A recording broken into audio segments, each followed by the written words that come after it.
My name is Amanda Brown, and I'm 40 years old. Out of the blue, I am what you would call a cheated-on wife. My husband, Theodore, has cheated on me numerous times, and to top it off, he even had a love child, so I guess that puts me in the upper class of cheated-on wives. Theodore and I were high school classmates. As the star of the basketball team, Theodore was at the center of the so-called cool group, and since he was also handsome, he was extremely popular not only with our female classmates but with the upper and lower classmen as well. At our high school graduation ceremony, Theodore confessed his feelings towards me. "I want to date you, Amanda. Do you like me? How about we give it a shot?" Back then, I was just 18 years old. It was an age when I didn't need much defined notion of love. Of course, I didn't ponder the true nature of men and started dating Theodore. After graduating high school, I went to a local community college. Since Theodore wasn't good at studying and didn't have great grades, he started working at a large local company's factory right after graduating high school. At that time, we were a perfectly ordinary couple. I think we got along pretty well. Even so, we broke up once during our relationship. It was because I caught Theodore cheating with a girl he met at a party. He had left his phone open and went to the bathroom. I hadn't planned on looking, but I saw his screen filled with messages with lots of hearts, and despite knowing better, I read the messages. "Yesterday was fun. I bought some sexy lingerie today. Oh, can't wait to see it. How about next Friday?" That was the kind of exchange it was. Being handsome, it was inevitable that girls would fawn over him and make advances. But I never imagined Theodore would cheat. As soon as he came back from the bathroom, I showed him the screen and yelled at him. "What the heck is this?" "What do you mean, what is this?" "Oh, my phone." Whoops. "Theodore, are you cheating?" No, that. I mean, you looked at my phone without permission? You left the screen open, right? It's against the rules to look without permission." "Cheating and then talking about rules, what's that about?" Let me just say, Theodore isn't just bad at studying, he's a bit naive, blissfully ignorant, and can be quite the fool. When he cheated, he showed no remorse, acting brightly as if nothing had happened, thinking he could be forgiven for anything. Sorry, my bad." "What? Why are you taking this so lightly?" "I'm done. We're through, goodbye." I said this and was about to leave, but that's when he seemed to realize for the first time that things were serious. "No, wait, Amanda. I was a fool. I won't do it again, look." Saying this, he deleted the girl's number right then and there, but I couldn't forgive him so easily. Well, you can't delete the fact that you cheated. With that, I left. A year later, we bumped into each other at a mutual friend's wedding. That's when Theodore apologized again. "Amanda, I'm really sorry about that time. I was stupid, got carried away because people said I was cool. If you're not seeing anyone right now, I'd like us to try again." I still liked Theodore, and more than anything, I was happy that he was confessing his feelings for a second time, so we ended up getting back together. However, I would later learn the hard way that what happens once can happen twice, and what happens twice can happen 3 times. Our relationship went smoothly from there, and we tied the knot at 24.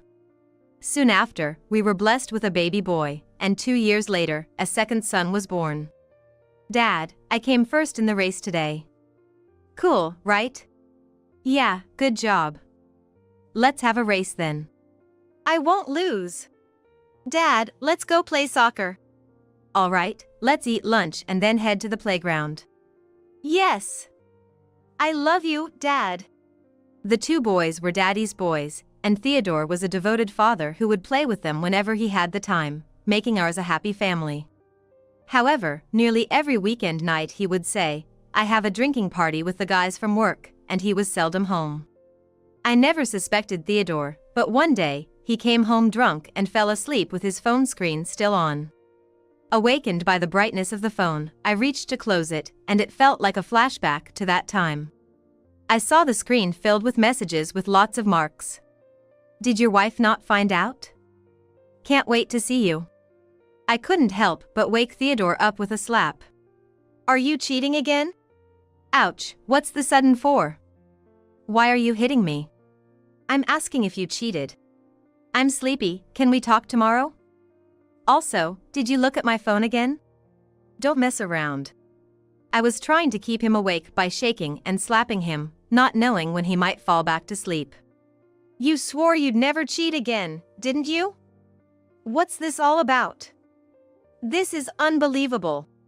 I unleashed my indescribable anger at Theodore, but he retorted angrily, it was just once at the last matchmaking party. It wasn't serious, so give me a break. Despite the fact that going to a matchmaking party was betrayal in itself, you are too nonchalant about it, and I didn't even know how to be angry anymore, just kept repeating, this is unbelievable. The next morning, Theodore acted as if nothing had happened, saying, good morning. Ah, I drank too much yesterday. My head is killing me. In front of the kids, I just glared at him without saying anything, but he joked, scary. What are you mad about? By the way, you were hitting me last night, saying something, weren't you? Don't you remember anything? Yeah, just vaguely. I feel like you kept saying unbelievable, unbelievable. Oh, I have another party today, so I don't need dinner. Oh, are you going on a date with Lindsay then? At my words, Theodore stiffened up, and his hand, which was reaching for the milk, froze perfectly. Lindsay is the girl you met at the party, right? Party? Lindsay? What are you talking about? Oh, you were the one talking about it last night. What? Really? Hey Dad, what's a matchmaking party? Is it fun?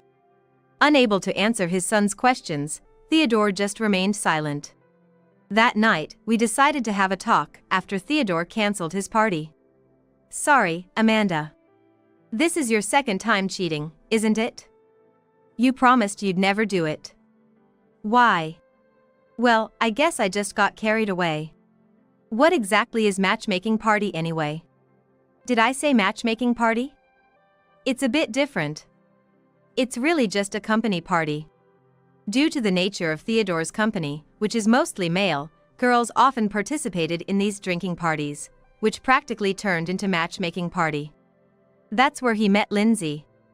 And in his drunken state, he ended up cheating. I'm really sorry. If you'll forgive me, I won't go to any more parties. No matter what you say, cheating is cheating. I can't forgive that. Though I said that, our sons were still young and daddy's boys. I was honestly scared that if we divorced, our sons would unleash their anger about not being able to be with their dad. Also, since I was working part-time, I was concerned about the practical limits of raising two boys on my own if we were to divorce. I was torn, but considering my sons, I didn't think divorce was wise, and I ended up forgiving him again with a stern warning that there would be no next time.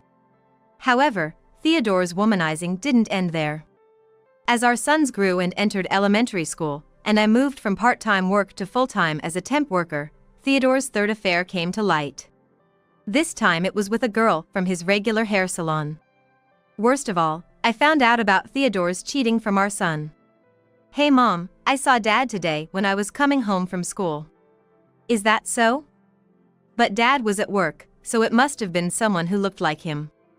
Theodore's company is only accessible by car, so it was unlikely for our son to have seen him on his way home from school. Nope, it was definitely Dad. He was kissing a lady in the park.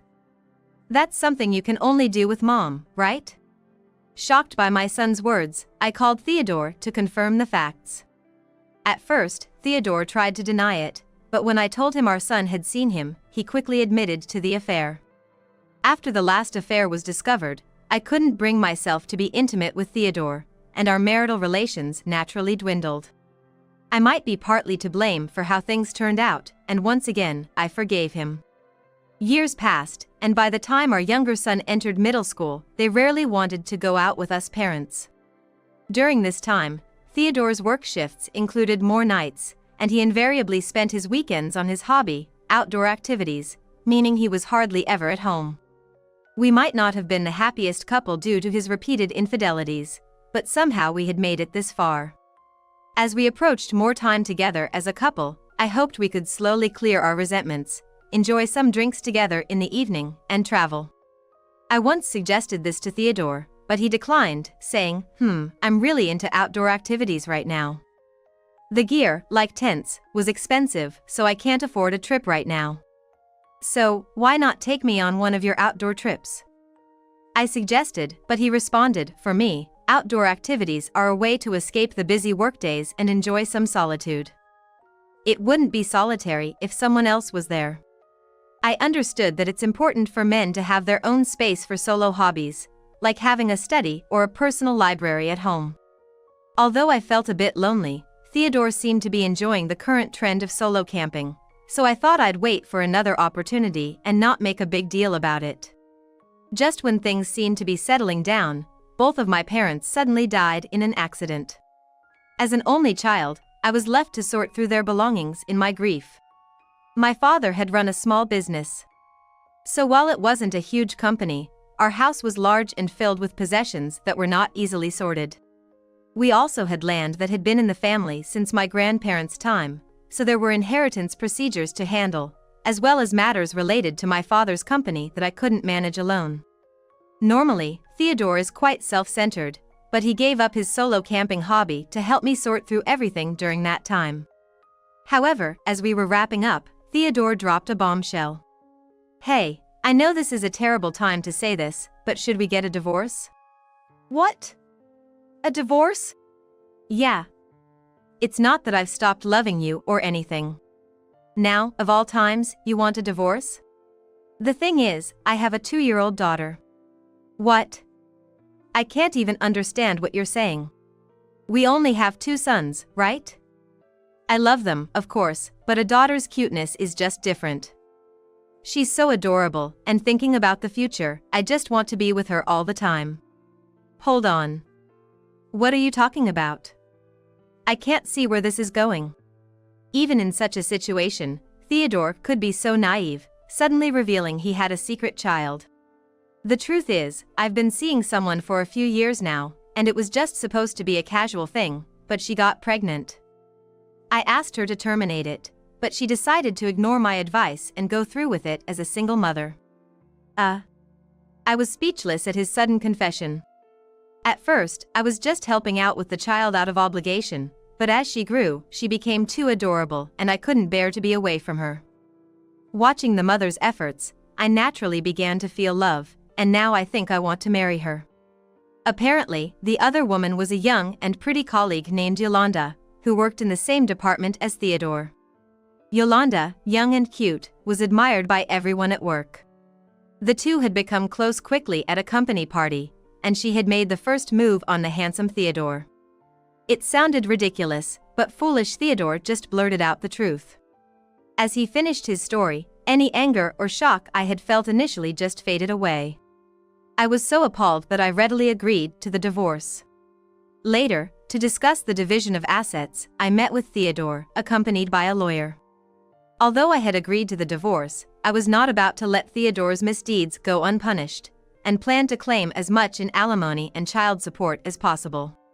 Fortunately, I had taken photos of his infidelities over the years, so I had plenty of evidence. Theodore hadn't brought a lawyer, and seemed surprised that I had one with me.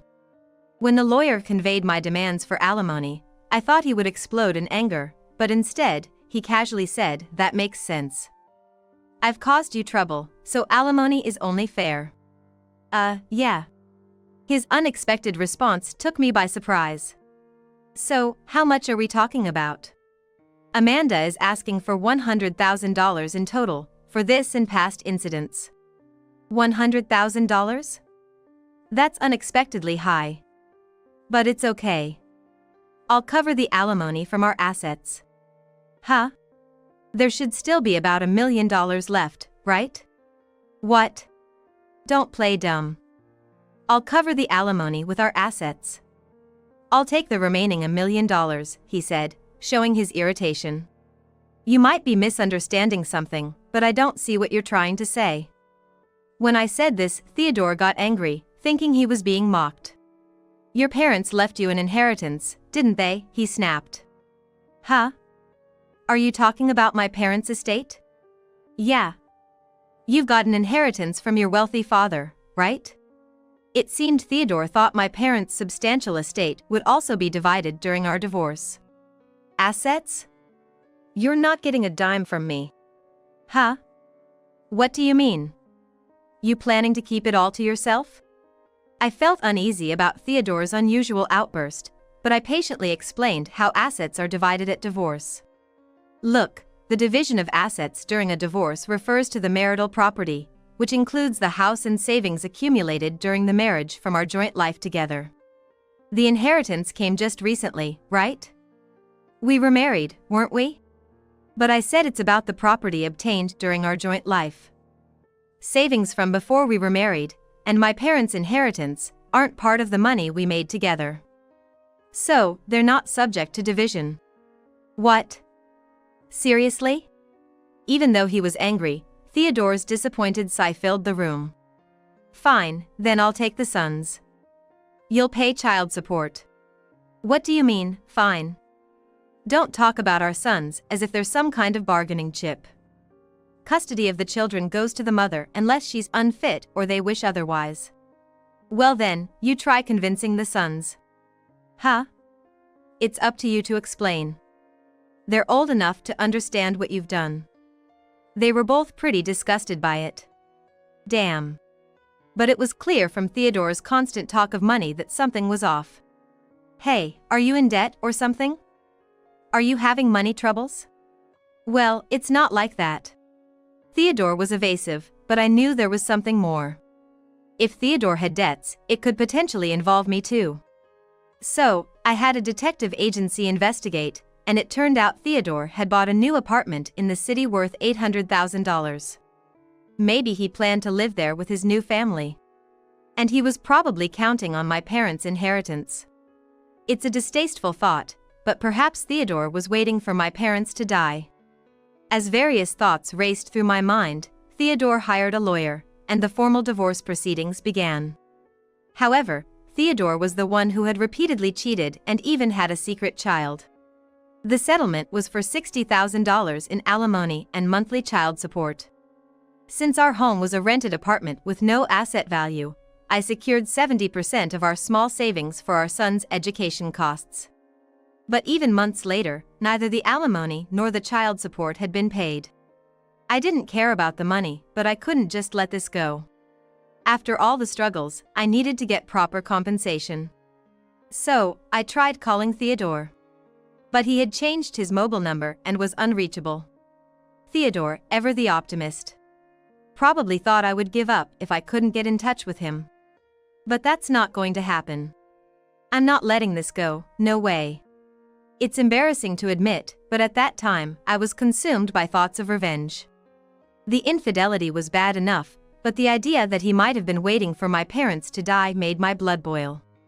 Unable to reach Theodore, I spent sleepless nights pondering how to make him pay alimony and really teach him a lesson. I thought about exposing everything to his colleagues, but I risked getting sued. After much thought, I came up with a plan. First, I called Theodore's company. As I mentioned before, I had to be careful not to say anything that could lead to a defamation lawsuit. The person who answered the phone seemed to be a woman in her 50s. Her answering the phone seemed to bode well for my plan. Hello, this is Evergreen Construction Company. Hi, I'm Theodore's ex-wife. Is Theodore available to speak right now? Ex-wife? Theodore is currently out on the field, so he's unavailable to take calls. This was actually part of the plan. If Theodore had actually answered, it would have jeopardized the plan. I deliberately called during a time I knew the factory lines would be active. Oh, I see. Is Yolanda Martinez available then? I heard she's in that department. Martinez? Is there something specific you need with her? Her voice rose slightly when she asked if there was a relation. Clearly, this woman was likely to be nosy. Well, I can't really say. Did Martinez do something? It's a family matter, so I can't really discuss it. Sorry. Is that so?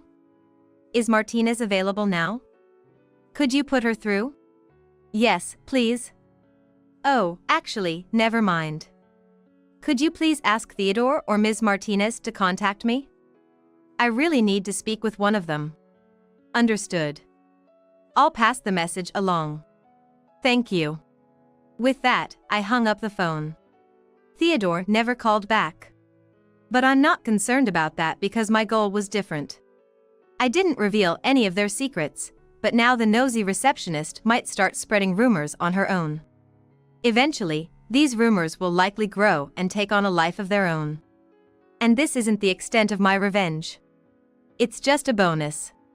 I decided to get help from Yolanda's father for the real revenge. He runs a small company as well. It's a rural area, so naturally, his company was a subcontractor for my father's company, which was a coincidence. I knew this from Theodore's stories and Yolanda's last name, but I thought it wasn't something worth bringing up to Theodore. Hello, I'm the daughter of the former president of Jones Corporation, Emilio Lopez. Is the president available? The president, Miguel Martinez, answered in a surprised tone. Hello? This is Miguel Martinez. Are you Amanda, Emilio's daughter? Yes, it's been a long time, Mr. Martinez. The last time I met him was at my parents' wake. He had occasionally come to my family's home for business before, so he was a familiar face. What brings you here all of a sudden? Miguel. I have a difficult matter to discuss. You might already know this, but Yolanda recently got married, didn't she? Oh. How did you know that? Did you know Yolanda personally, Amanda? No, that's not it. Yolanda's spouse, the father of your grandchild, is my ex-husband. What? I then explained everything to the president. So that was it, Amanda. I'm truly sorry. I knew she married someone with a family, but I never imagined it was you. It's embarrassing that Yolanda would pursue someone known to have a family. I must not have raised her well. I'm truly sorry. Miguel, you are not to blame at all, please don't apologize. Actually, Theodore hasn't paid any of the agreed alimony, not to mention child support. I'm really struggling. Could you perhaps speak to him about making the payments? Of course. I'll call Yolanda right after this. If those two can't make the payments, I'll cover them temporarily so you won't have any trouble. Oh, you shouldn't have to cover for him. I'm not asking for that. It's Theodore who's at fault. If Theodore could just make the payments monthly, I'm willing to wait, however long it takes. No, Amanda. This is partly my responsibility too. Consider it my way of making amends. You could have even asked Yolanda for alimony. Why didn't you? Well, you couldn't because of me, right? Well. Right? I bear some responsibility too. Yolanda is my dear daughter, but she must take responsibility for her actions. If I lend them the money, they'll have to pay it back. It's a sure and efficient way, I think. I hadn't anticipated this, but I decided to leave the decision to President Martinez. Later, Miguel transferred $80,000 for alimony directly to my account all at once. He also called me, saying, I'll ensure that the child support payments are made to your account by the designated date each month. I'm overseeing it, so don't worry. I've made them sign a contract to ensure they pay back the alimony I've covered. Miguel, I'm sorry for the trouble. Following that, as he had promised, Theodore made the child support payments on time each month. As for Theodore, after paying child support and repaying his debt to Miguel each month, he was left with very little, forcing him to live a life of poverty. He also had a mortgage for the apartment he bought, counting on my parents' inheritance, which Yolanda now helps to cover with her salary. By the time the mortgage is paid off, Theodore will be over 70. Considering his daughter's educational expenses, it looks like Theodore will have to work for the rest of his life. He might have hoped for a relaxed retirement, but serves him right. As for me, my sons recently told me, Mom, you seem so happy every day. That's thanks to them. We're not kids anymore. Don't worry about us and do what you like. Even if there's no dinner sometimes, we can cook something. Relying on my capable sons, I've started going to yoga and the gym. I've also begun attending ladies' gatherings, enjoying my days fully. There was a time when it was said that happiness depended on one's spouse. We weren't necessarily on bad terms, but after being cheated on and discovering a secret child, and ultimately divorcing, my life was certainly turned upside down. Married young, I might not have known what true love was. As Theodore said, maybe we didn't hate each other, but perhaps we weren't really in love either. Your next partner will be vetted by us. We want you to be happy next time. If he looks elsewhere, we'll drive him away. The son said it half jokingly, but I'm only 40. I hope to meet someone I can truly love. I'm pregnant.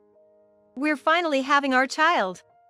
Ever since we got married, we both wanted children, and with my dreams finally coming true, I excitedly broke the news to my husband, Bob. I had expected Bob to be overjoyed, given all the struggles we'd been through, but his reaction was far from what I'd anticipated.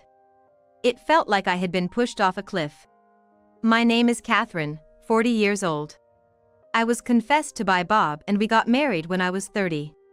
I always admired the idea of marriage and dreamt of building a happy family one day. I had this vision of a life surrounded by a loving husband and children, full of smiles. However, due to my serious nature, I was hesitant to get into a relationship, and before I knew it, my 20s were almost over, and I felt increasingly anxious.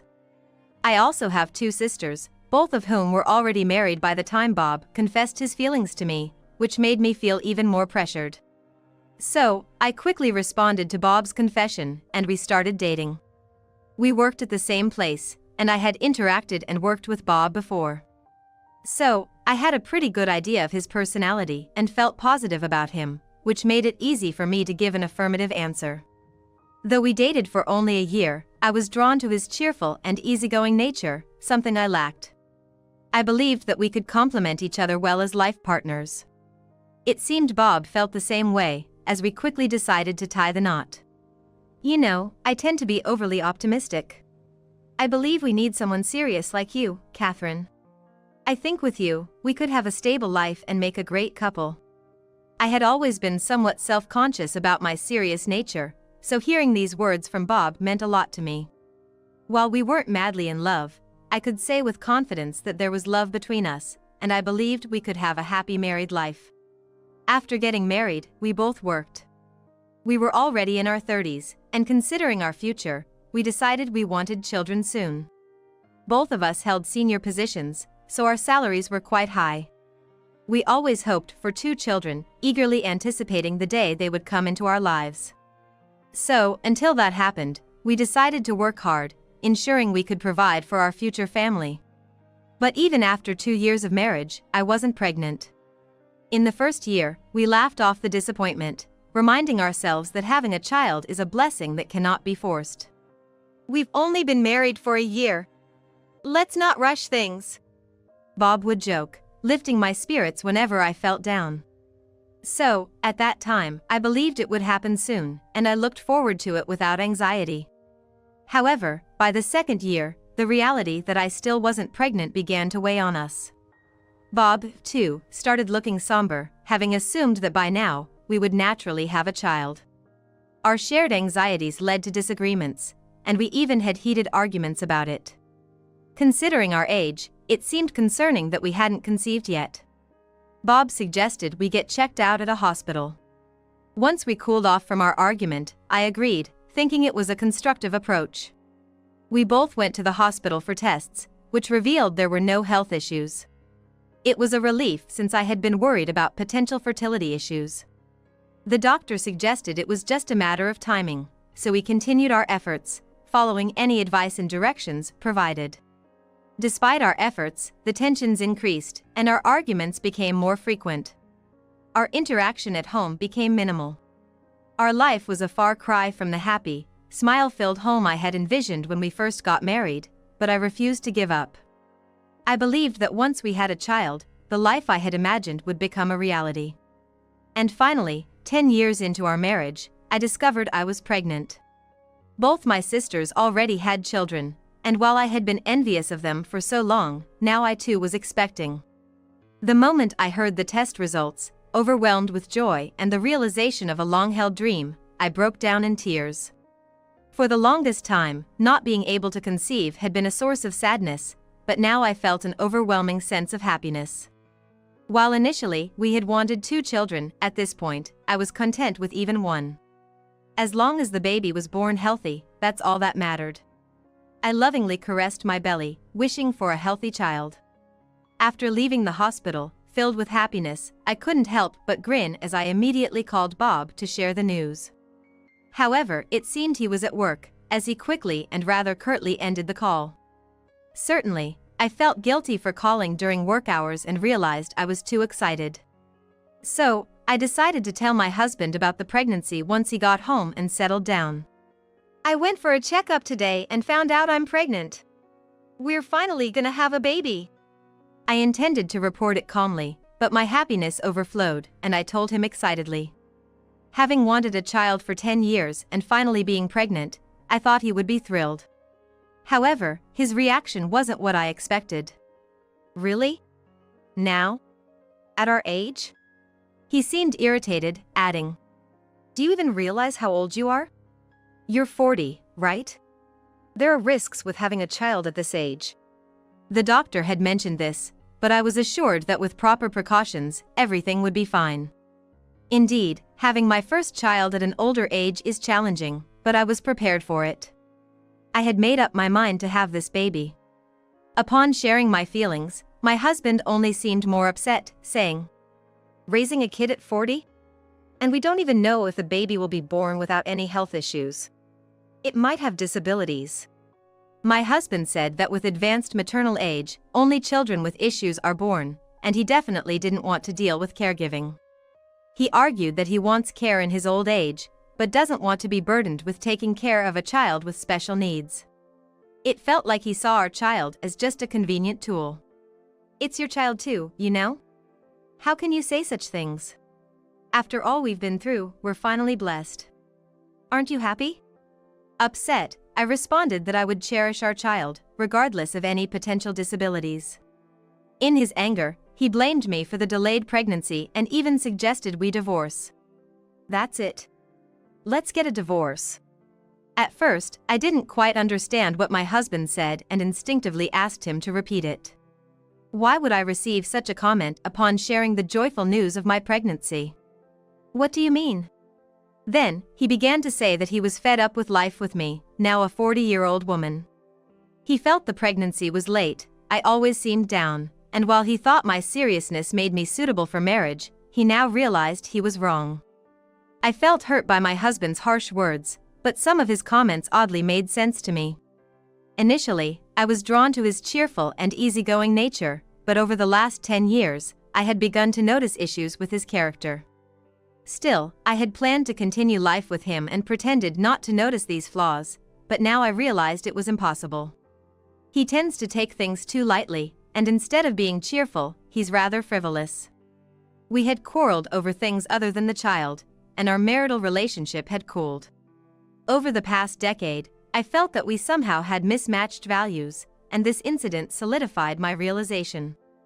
I wanted a child, so I endured our differences, but now I think it's enough. I'd rather not have a father who doesn't cherish his child. So, I agreed when he said he would definitely get a divorce. And a week after the pregnancy was confirmed, our divorce was finalized. During this time, my husband demanded alimony, saying I had wasted 10 years of his life, but legally, there wasn't a reason to pay him. In fact, I responded that if anything, I should receive alimony. He seemed to give up on that idea. However, next, he refused to pay child support. At first, thinking of the child, I wanted him to contribute, but he was so stubborn about it, I got fed up. I wanted to separate from him as soon as possible. I decided to forego child support on the condition that he would never see the child. As for our assets, we both worked and split the monthly expenses equally, and since we rented our home, there was no property division. So, I could take all of my savings.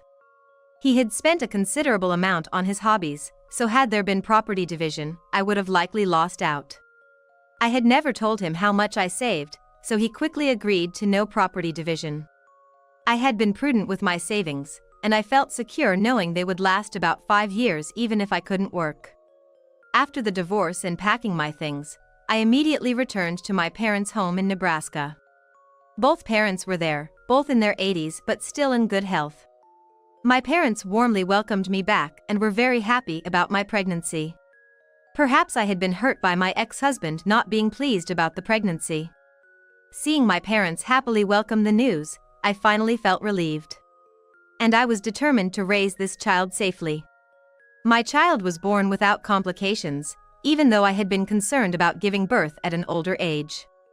A healthy boy without any disabilities, and my siblings, who already had families of their own, cared for him as well. With my parents' support, raising the child went smoothly. I named my son John.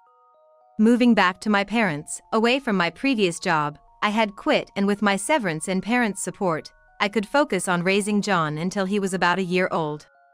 Later, I found a new job. Although I spent less time at home, I dedicated all my free time to John. I was busy and often tired, but John's smiles always rejuvenated me. He was a bit introverted and quiet, but he loved when I read storybooks to him.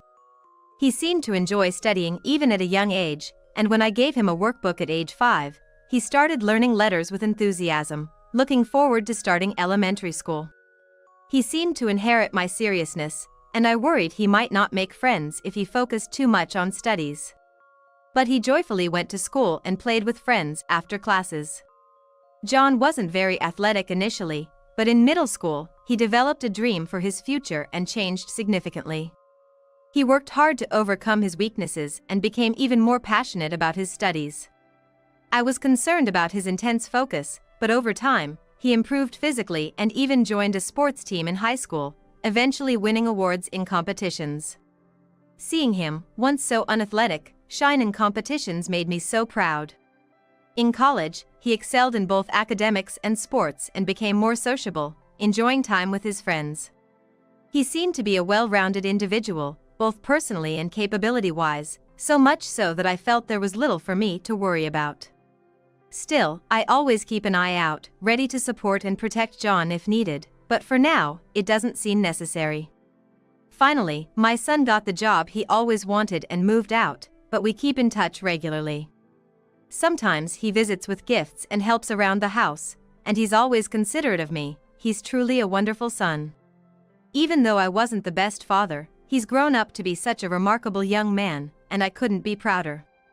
After 25 years since the divorce, I've turned 65 and retired. I worked hard so that I wouldn't be a burden on my son in my later years. Even though I've retired, I'm still energetic and plan to keep working.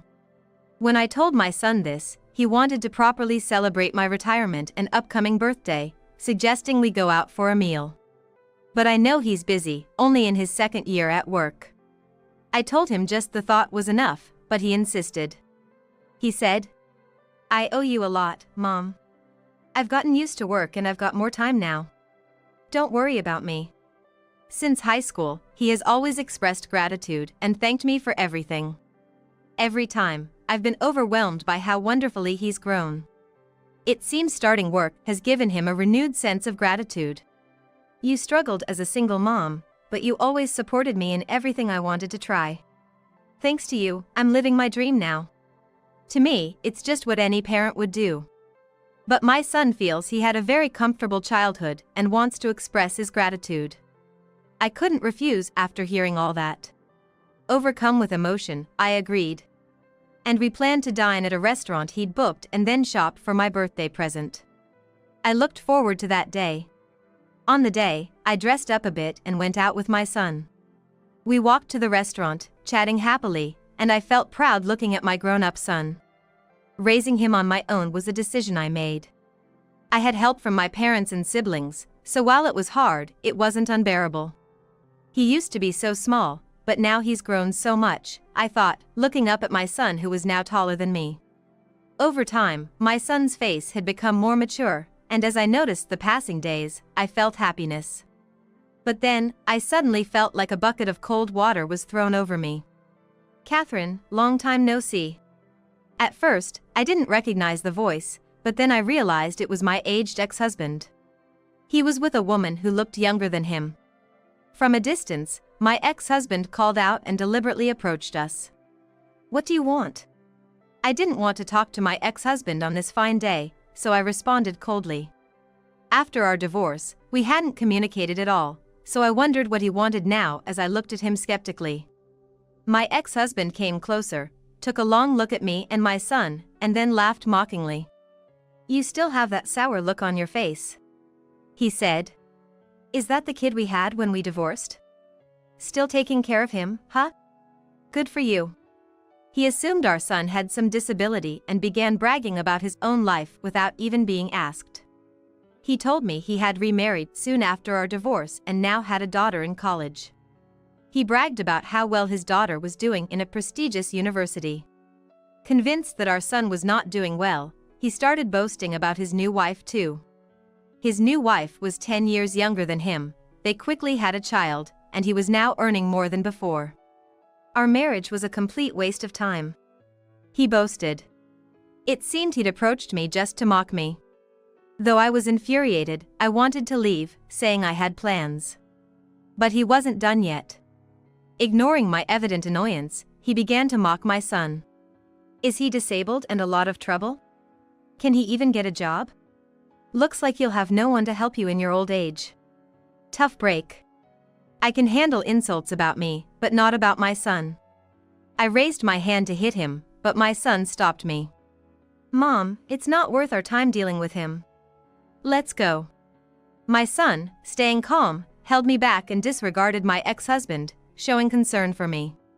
There was a time when my son was curious about his father. I had promised to tell him about our divorce once he was an adult, and I had. It seemed he had decided to consider himself as not knowing his father. "What's with that attitude towards your dad?" "My mother raised me. I don't have a father," my son retorted. Perhaps angered by this, my ex-husband, who hadn't even paid child support, tried to lecture my son. My son looked at him coldly and shot back. "Are you unemployed? You really are a fool, just like you look." But my ex-husband just laughed mockingly. "I work as a diplomat," my son said calmly. When my son mentioned the university he'd attended, my ex-husband looked shocked. It was a university known to be very challenging, and even those unfamiliar with it would recognize its prestige. Being a diplomat requires significant education and, moreover, a good character. It's a challenging profession to get into, even if you aspire to it. That's why he aimed for prestigious universities, which would provide a better chance of becoming a diplomat. My ex-husband clearly hadn't expected this, and his face twisted in disbelief. Seeing my calm son and my stunned ex-husband, I finally felt at peace. I was reassured that divorcing him had been the right decision. If I had stayed with him for the sake of our son, I was sure it would have negatively impacted our son's upbringing. I noticed the woman with my ex-husband seemed very surprised. Not so much by my son's achievements, but more by his appearance. When my ex-husband began hurling abuses again, she quickly stopped him. "Hey, what's up? You shouldn't talk to this person like that. Let's get going." Reprimanding her ex-husband, who didn't seem to understand, the woman dragged him away. I wondered if she knew the son from her demeanor. When I asked my son, he claimed he didn't know her. Not understanding, I decided to let go of the matter concerning my ex-husband and enjoy the moment. Afterwards, I celebrated with my son and thoroughly enjoyed the day. I thought I wouldn't have any dealings with my ex-husband anymore, but a week later, he called. I hadn't changed my phone number when I switched to a smartphone. I had intended to keep my ex-husband's number for a while and delete it later, but with parenting and work, I had completely forgotten. So, when the call came, I was surprised and considered not picking it up since we had nothing to talk about. But, out of curiosity, wondering why he'd call now after all this time, I decided to answer.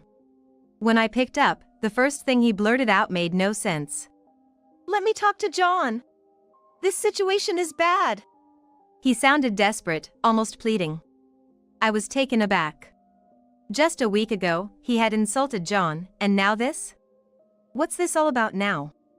I assumed he had selfish intentions, but I wanted to know why. Turns out, after he had spoken ill of us a week ago, things started going south for him both at work and in his married life. Apparently, his new wife has two brothers. One of them is a diplomat, akin to a department head in a company. This brother had taken a liking to a newcomer at work, and that turned out to be John. Soon after joining, John had resolved a dispute between a foreigner and an American, and apparently did a great job. Furthermore, besides English, John could speak 3 other languages, and his zeal for learning made him the focus of attention as a promising newcomer. This led to him getting more opportunities to talk with his superiors, and it seemed they got along well. Now they even hang out on weekends. I had heard about this from John. He seemed to be enjoying his job already, and I remember feeling relieved. But I had no idea that this superior was related to my ex-husband's new wife. I was shocked. And this brother seemed to be quite fond of John. He apparently often discussed with his family about having John marry his niece, who was close in age to John. This niece happened to be my ex-husband's daughter, and the brother wished, if he had a daughter of his own, she would marry someone like John. Moreover, not just because of his skills, but because of his good character, the extended family, despite never meeting him, seemed to think favorably of John. Apparently, out of consideration, thinking a father might not be thrilled about potential son-in-law discussions, my ex-husband was kept in the dark. So, his new wife knew John, and she had shared about the incident a week ago with her brothers. The relatives were quite angry with my ex-husband. That woman ratted me out. She even started talking about divorcing me. Even if they're divorced, when someone verbally abuses their own child and ex-wife like that, any sensible person would naturally want to divorce them. I guess it's inevitable for Bob's wife to think he'd verbally abuse her and their daughter too. Furthermore, my ex-husband, Bob, was about to retire, and he had a good job opportunity recommended by his relatives. But now, it seems like he might lose that opportunity. On the other hand, the brother of his current wife seems to be a big-shot CEO. Bob had gotten a job through his connections and apparently made money easily. Thanks to that, he never had to worry about work or money. But because of this incident, it seems people no longer trust him, and he might not be able to get the job he was planning on. I was planning on having a carefree retirement. Can you ask our son, John, to help me out?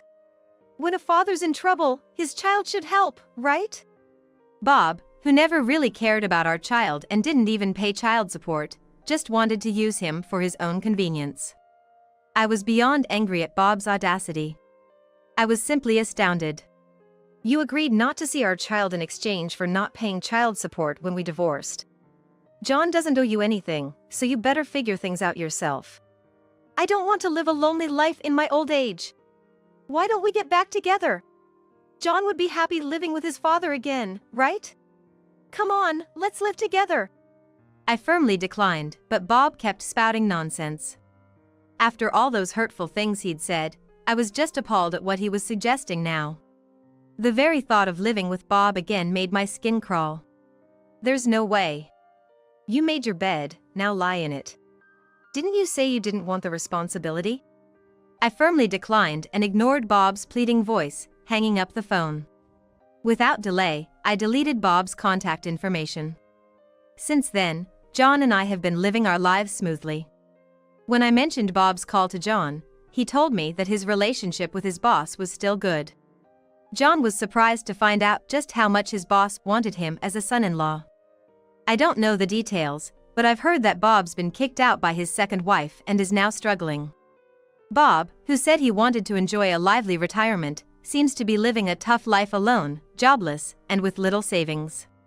His second wife was apparently wealthy, so he probably relied on her and didn't save much for his retirement. I had stopped caring about Bob, but remembering the things he did in the past, it felt like karma. As for me, life isn't exactly as I'd pictured when I married Bob, but I can say I'm truly happy now. Nowadays, I'm careful about my health so I don't become a burden to John, who's working hard, and I enjoy my peaceful life living alone. And I'm looking forward to the day John introduces me to my future daughter-in-law and I get to meet my grandkids. Every day, I live my life happily and energetically. I changed the lock because the kids' noise is annoying.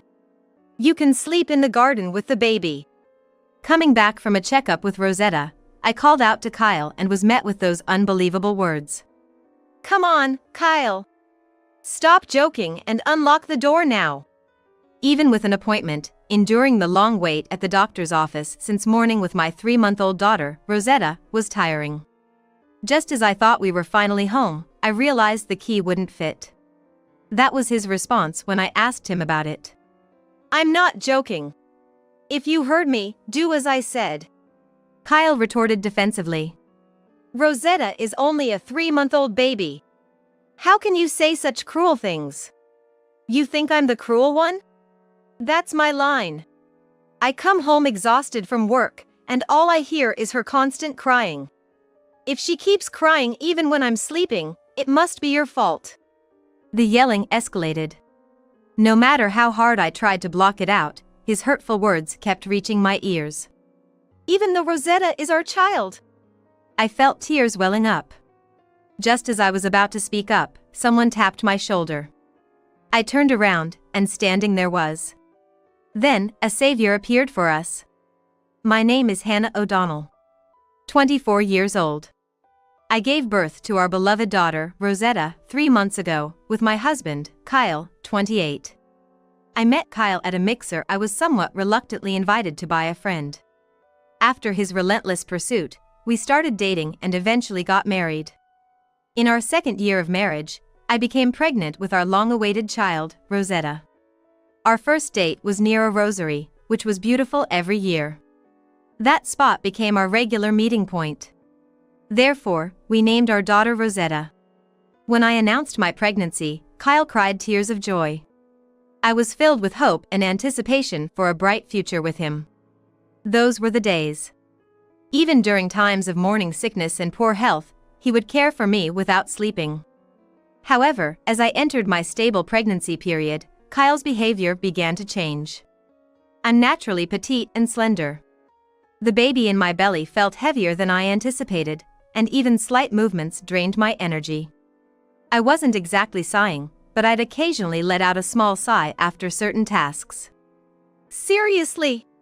Another sigh? Do you regret having our baby?" "No, Kyle. It's not a sigh, it's just, the baby's heavy." Kyle mistakenly thought my slight exhales were sighs of regret, and no matter how many times I tried to explain, he wouldn't understand. From there, things became strained. He would come home late, not telling me where he was, and I spent anxious nights, especially as the due date approached. "I see. I think Kyle's jealous of the baby, and that's why he's upset." "Do you think so?" "He was head over heels for you, Hannah. Maybe he feels neglected. I'm sure he'll come around once the baby's born." "Is that so?" The one laughing and listening to my story is my sister, Rose. She's the one I rely on the most, and she's always been my greatest ally. Rose has a husband named Luke who is 3 years older than her. Our family owns a traditional bakery in Nebraska. Luke, who fell in love with our bakery's pastries, insisted on apprenticing under our father, taking over after our mother passed away. Luke also fell for Rose and married her. He became a part of our family. Apparently, Luke's father is a CEO of a major company, but Luke had no intentions of taking over. Marrying Rose was okay. Initially, his family opposed the marriage, but now, even his dessert-loving father has become a fan of our family's pastries. I haven't met Luke's father yet, but I've heard he's a strict businessman. Sorry for the detour, but I had been discussing Kyle's recent behavior with Rose. That said, I wasn't staying with my family. My traditional-minded father wasn't thrilled about my whirlwind romance that started at a mixer, so I kept my distance from my family home. For that reason, most of our talks were either when Rose visited me or via video chat. That day, as the baby was due soon, I received some traditional pastries and had Rose come over. Kyle had always enjoyed the pastries from my family's shop, so Rose was like, why not use these to get on his good side, and gave some to me. I received a cheer from Rose, saying like good luck with making up. As I was feeling well that day, I made some of Kyle's favorite dishes and planned to enjoy the pastries after dinner, setting them on a small plate and waiting for him to come home. Around 9 o'clock, I heard the sound of the front door unlocking, and for the first time in a while, I went to greet him to the entrance. "Welcome home, Kyle. Tonight, you know." As I approached the entrance, I was taken aback. Kyle, completely drunk, was brought home by a group of men and women. Moreover, Kyle was clinging onto one of the women's shoulders. "Kyle, we're here. Come on, let me go." The woman seemed a bit tipsy and didn't seem to notice me. "What a lovely house. It's so nice." She looked around curiously after laying Kyle down on the floor. "Who are you?" "Whoa! You scared me!" "Oh, I'm sorry, I didn't mean to. Why are you in Kyle's house?" "Oh, are you the housekeeper?" "Hey. Isn't that his wife we've heard about?" "Housekeeper? His wife they've heard about? Who are these people?" With my mind filled with questions, I tried to raise my voice just a bit. "I'm Kyle's wife. It seems like you've brought my husband home. I appreciate it." "I'm sorry, are you his colleagues?" The woman, either misunderstanding or just not caring, glanced at me and started saying something. "Oh, so you're the wife. Kyle has been complaining, you know? Said you're quite the nag." "Hey, stop that. Sorry about her. We're Kyle's team members. We went out for drinks and he got a bit too much. We'll be going now. Goodbye." The man, perhaps sobering up, quickly grabbed the woman's arm and hurried out. Even though I didn't think they're much younger than us, I was taken aback by how lacking in common sense these young people seemed to be. Though, when it comes down to it, Kyle, passed out drunk on the floor, was probably to blame. I prepared a glass of water and tried to wake Kyle up. "Kyle! Wake up! You'll catch a cold sleeping here." But all I got in response was some mumbling, and he showed no signs of waking up. With my baby bump, there was no way I could carry Kyle to the bedroom. So, I fetched a blanket, covered him with it, left a note on the dining table saying heat it up if you're gonna eat, and decided to rest in our bedroom for the baby's sake. I must have fallen asleep soon after I hit the sack, because I was jolted awake by a loud noise.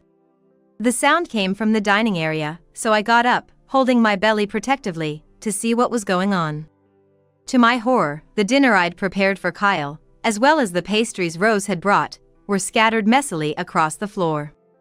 And there, slumped over the table and muttering complaints, was Kyle. "What time do you think it is? Making all that racket is gonna bother the neighbors." "Huh? Look here, I've been working hard for you, all right? How can you talk to your husband like that?" Kyle, still sounding drunk and slurring his words, raised his voice. "I'm not saying you shouldn't drink, but our baby's coming soon, remember?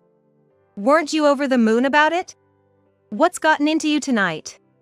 I made all your favorites and waited for you, and you go and make this mess. Come on, Kyle. You're gonna be a dad." I couldn't help but let my emotions spill over, and before I knew it, I was sobbing as I pleaded with him.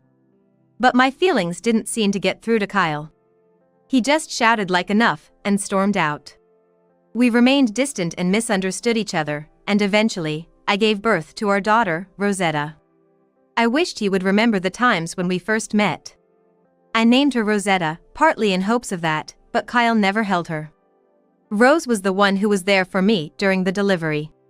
Rose loves kids, but couldn't have any of her own.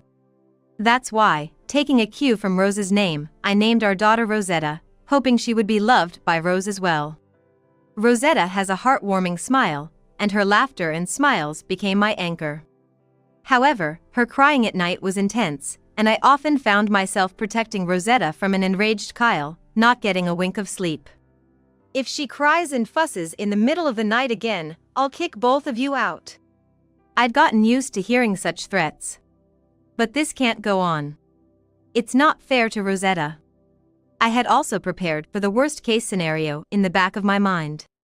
Then, 3 months passed since Rosetta was born. Today was her checkup, so I spent my morning in the waiting room of the clinic. Even though I had an appointment, I had to wait for about 40 minutes. After the checkup, I was completely drained from the lack of sleep, and I felt totally beat. "Rosetta, we're finally done. Let's head home and rest." I hurried home, talking to Rosetta all the way. We did great, didn't we? We're home now. All right, let's just, huh? I reached the front door and tried to unlock it. Won't it fit? I tried to insert the key into the lock, but it wouldn't go in no matter how many times I tried. It just wouldn't open. It worked just fine when I left earlier. I reluctantly knocked on the door. I knew Kyle was home since it was his day off. Yes? Oh, Kyle? Sorry, for some reason the key won't go in and I can't open the door. Can you help me out? What? You're back already? Just in time. What are you talking about? I changed the lock because the kid's noise is annoying. You can sleep in the garden with the baby. You changed the lock? What are you talking about? Just open up. I want to get Rosetta some rest. No way. Didn't I tell ya? If she cried one more time, I'd kick you out. Come on. Rosetta is just a 3-month-old baby. How could I possibly let her sleep outside? Enough. Like I care. I'm not gonna let that baby waste any more of my time. You and your inability to take care of her can just get lost. Hey, Kyle. Ignoring my pleas, Kyle stopped talking to me. No matter how many times I knocked, he ignored it. It seemed he even powered off his phone. I couldn't even hear the ringtone anymore. This can't be happening. I was at a loss, taken aback by what just happened. Regardless, I needed to find a place for Rosetta to rest, so I started to walk away from the house. I couldn't go back to my parents. My father hasn't even seen Rosetta's face yet. If he found out I was locked out, who knows what he'd say. My trustworthy sister, Rose, had mentioned she'd be out at a meeting today, so I couldn't contact her. For now, I thought of taking refuge at a diner. However, exhausted from the lack of sleep, I stumbled. Then, "Hey lady, are you all right?" When I turned around, an elderly man stood there with a concerned look on his face. A bit further, there was a black car parked. I promise I'm not a threat. I was driving by and saw you stumbling. I got concerned and thought I'd check if you're all right. The man had apparently gotten out of his car to make sure I didn't find him threatening. Thank you. As I began to speak, tears started to stream down my face. It seems like you're having some troubles, especially with a baby in your arms. Come on, get in the car. I have my female secretary with me. As the man raised his hand signaling, a poised woman stepped out of the car, took my bags, and gently guided me to get inside. He was like, I can't believe this is happening. Once in the car, my embarrassment gave way to concern for Rosetta, and I recounted the whole incident to the man. The woman, whom he referred to as his secretary, handed me a handkerchief. At the same time, the man presented his business card. I'm George O'Connor, the CEO here. Mr. O'Connor, wait, what? Seeing his business card, my eyes widened in surprise. After listening to my story, George spoke up. Take care of this, okay? When George said that to his secretary, she picked up something and nodded, saying like certainly. I decided to call Kyle again to negotiate. And after what felt like dozens of rings, he finally answered. Geez, stop calling. I've told you, you're not coming back in. Just find someplace to sleep with that kid. As expected, he wasn't going to let us in. So I replied like this. All right, got it. Just remember, wherever we sleep, no complaints from you. Wait, what? With that, I hung up. We then began to drive away in George's car. If this is how you're gonna be, I won't hesitate for Rosetta's sake. In my heart, I murmured, preparing for the worst-case scenario I had in mind. Hannah, are you okay? I'm so sorry. I should have come with you to the doctor's appointment. Looking frantic, Rose burst into the room. You should have called the shop. Rose, I'm so sorry for worrying you. And for dragging Luke into this too. Don't say that. Rose's precious sister is also important to me. Having said that, the person who came with Rose was Luke. I was so surprised when I got the call from Dad. Thank you so much, George, for helping my sister and Rosetta. Oh, I never imagined that the person I'd called out to was Rose's sister, Hannah. Something turned out. The world is a small place. The man who approached me was none other than the father of Luke, the husband of my sister Rose. I was thinking of visiting with Rosetta once things settled down, but I never thought our first meeting would be like this. And where Rosetta and I were, believe it or not, at George's place. For Rose, it's her father-in-law's house. I was brought to George's place by car, and they let Rosetta rest in a bed. While I was talking about my family, it turns out that Luke, who married Rose, is George's son. George was passing by in a car to pick up some traditional sweets for his valued customers and noticed me. So, George contacted Luke, who then rushed over with Rose. So, is it true? Kyle locked you out of the house? Yeah. I can't believe he told me to sleep outside when Rosetta was there. Babies cry all the time. It's unacceptable. I nod slowly. I told everything to Rose and Luke. Why would he go to the extent of changing the lock just to kick out Hannah and Rosetta? What do you mean? If he just wanted to get rid of you because of Rosetta's crying at night, he could have just put on a door chain, right? He's at work during the day, so you wouldn't run into him. Means he has a reason for not wanting Hannah and Rosetta in the room. If only we could see inside the room, we might get some clues. Oh. We can see the living room. There's a baby monitor camera I installed for Rosetta. Recalling, we all peered into the camera connected to my smartphone. What's this? So, that's what's going on. How inappropriate.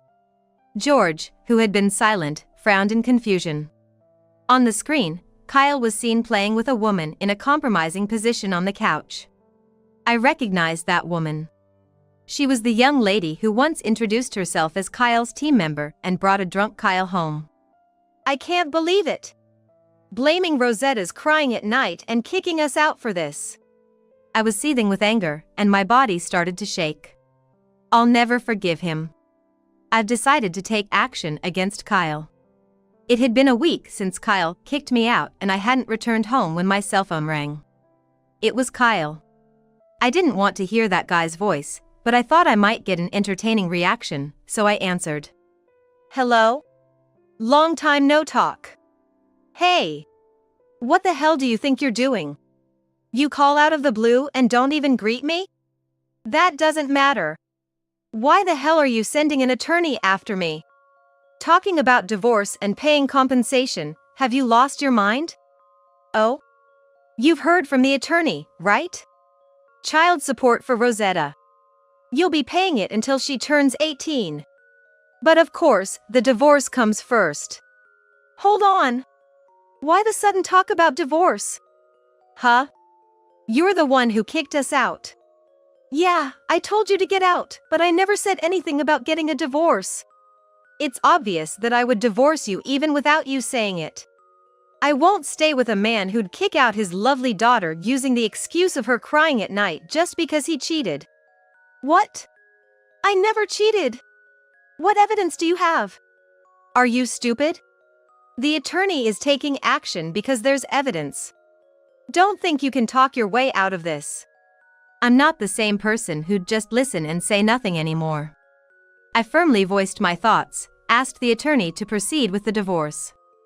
At first, Kyle resisted, but with the evidence from the living room security camera and the confession from the other woman, he eventually accepted the divorce. We agreed to go through division of property. He also promised to pay the child support every month. If he fell behind, he agreed to pay the remaining amount in one lump sum as stipulated in our agreement. A while later, I got another call from Kyle. I've done my part for the divorce, all right? I'll pay the child support in no time. That's good to hear. Seems like you're quite confident about your finances, huh? Yeah. The CEO personally approached me the other day. He was like, I have something important to discuss with you soon. Man, my talent finally caught the attention of a major company's CEO. I'm definitely getting a promotion. Okay. So, I'm saying goodbye to a shady woman like you with a child for good. I'll find a better woman and live the high life. And with that, Kyle continued to get carried away with his delusions that hadn't even come true. How could someone who's done wrong expect such good fortune? Well, as long as I could get what's owed to me, that's fine. I certainly didn't want to be with a loser like him. All I need is my lovely daughter Rosetta. Several months had passed since I divorced Kyle, when I found myself in a certain place. Thanks for coming. What happened this time is unforgivable, both personally and for our company. I've looked into it thoroughly. Yes, I'm truly sorry for the inconvenience. Hannah, there's no need for you to apologize. If anything, you're the victim here. Make sure to witness everything. As George finished speaking, there was a knock at the door. Come in. At George's deep voice, a man entered, grinning and rubbing his hands together.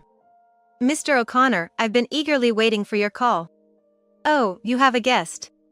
It was my ex-husband, Kyle. Standing by the entrance, Kyle gaped as he glanced further into the room. Why are you here? He was flustered, but I simply stood up in his direction. It was a cold, detached gesture. Long time no see, Mr. Kyle O'Donnell. Remember, you're in front of the CEO. Why? His face turned pale, and he looked comically flustered, his mouth opening and closing like a fish out of water. Let me explain. This is Ms. Hannah Johnson. She's the younger sister of my son's wife, Rose. Small world, huh? Indeed. When I met George and saw his business card, I was shocked to see the name of Kyle's workplace on it. I was also surprised to learn that he was Rose's father-in-law. In short, I was in Kyle's boss's office. George had called me in, planning to exact retribution on Kyle for what he did to me and Rosetta. Moreover, you had an affair with your team member and, for such a disgraceful reason, kicked out Hannah and your daughter, Rosetta. How despicable! No, Mr. O'Connor!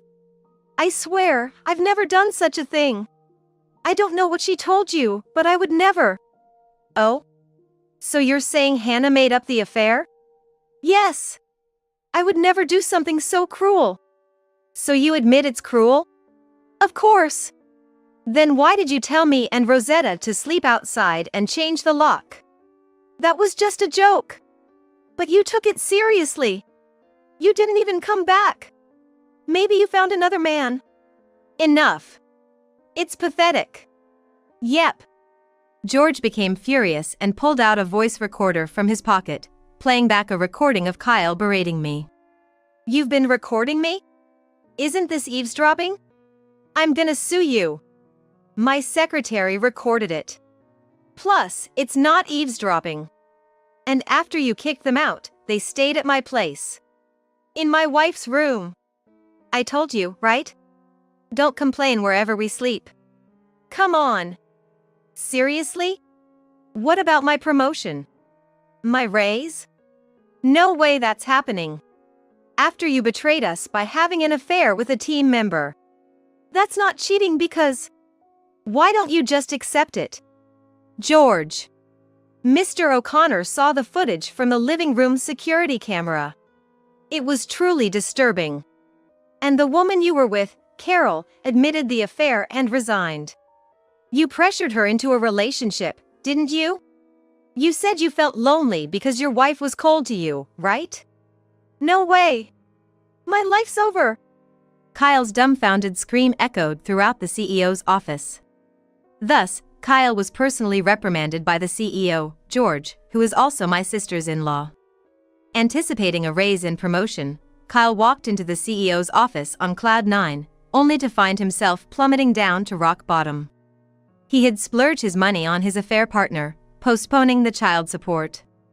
According to the contract, he needed to pay the child support properly.